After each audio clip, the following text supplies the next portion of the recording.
மதுரைனாலே சிறப்பு தாங்க. மதுரைக்கு எப்படி சிறப்பு வந்துச்சு? கோயில்கள்னால தான். மதுரையை சுற்றி நிறைய கோயில்கள் இருக்கு. அதில் நீங்கள் ஒரு சில கோயில்களை தான் பார்த்துருப்பீங்க. நான் இப்போ அந்த கோயில்கள் பெயர்கள் எல்லாம் சொல்ல வந்திருக்கேன்.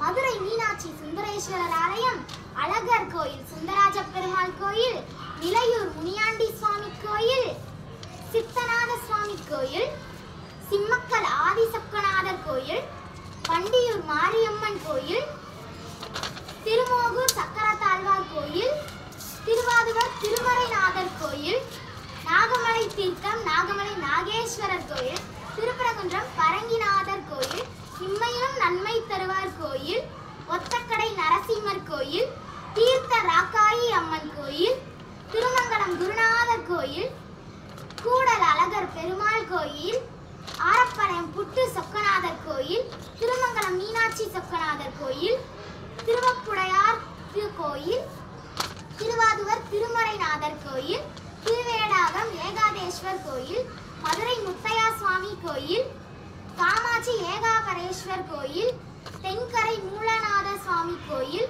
தெப்பக்குளம் முக்தீஸ்வரர் கோயில்.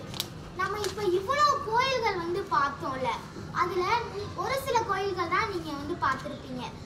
வாய்ப்பு கிடைச்சா மீதி கோயில்கள் எல்லாமே போய் பார்த்துட்டு வாங்க. வாழ்க வளமுடன். நன்றி.